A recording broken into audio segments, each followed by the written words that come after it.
Kapidongski TV. Andan din po si Kapidongski. Kaya taga si Kapidongski, taga Padada yan eh. Nabudunsor, Kapidongski. Maligayang pagbabalik muli mga idol sa aking munting channel ang Bisayang Taga Davao Kapidongski TV magbibigay muli ng munting video reaction. Shout out sa lahat ng taga-subaybay sa aking munting channel lalo na sa mga supporters ng Team Kalingap. Daghang salamat sa inyong tanan mga idol. Please like this video at huwag po nating kalimutan mag-like, share, subscribe and don't skip ads po tayo sa mga uploaded video ng mag-amang Kuya Val Santos Matubang at Kalingap Rab. Grabe, ito pala ang dahilan kaya si Erica ang daming blessings na natanggap galing kay Sir June A. Sa mga bashers dyan ni Erica, please watch this video para matauhan kayo sa kasasabi ninyo na iba ang intensyon ni Sir June A at ginawa nyo pang sugar daddy ang tao.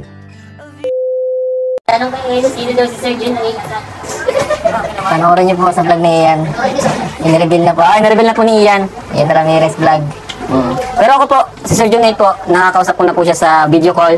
Kilala ko na po siya. Ano po talaga siya, private person siya. Ayaw niya nagpapakita sa vlog. Private person siya. And ayun, nakakausap po siya, napaka-masayahin po niya. Cool. Ayan, siya po ay may asawa. May asawa po siya pero wala po silang anak. Wala silang anak. Kaya siguro grabe siyang tumulong. Hindi lang po si Eric ang tinutulungan niya, may mga tutulungan po siyang mga foundation dito sa Pilipinas.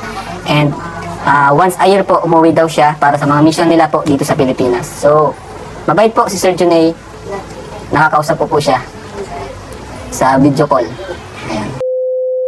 Ngayon anong masasabi ng mga dirty-minded na tao tungkol kay Sir June A na ganito pala ang pagkatao? May asawang tao si Sir June A at kaya pala napamahal ni Sir June A at ng kanyang asawa si Erica dahil wala silang anak. Baka mas lalo kayong manggalaiti sa inggit kung dadalhin si Erica sa ibang bansa, kaya sa mga naiinggit dyan bawas-bawasan ang mga maduduming pag-iisip mga idol, hindi maganda yan sa ating pagkatao. At hindi lang si Erica ang tinulungan ni Sir June A at ng kanyang asawa, every year yumuwi sila sa Pilipinas para magkawang gawa. At nagkataon lang na subscribers ni Kalingap Rab si Sir June A kaya sumikat si Erica at deserve ni Erica ang tulong ni Sir June A dahil napakabait na bata. Lahat ng trabaho papasukin para lang sa pamilya, bihira na ang ganitong mga dalaga na ang iniisip ay para sa pamilya. Basta Erica, huwag mo talaga abusuhin ang kabaitan ng Team Kalingap at lalo na kay Sir June A. Stay what you are. Kung paano ka nakilala ng mga viewers, sana sa huli ganyan ka pa rin.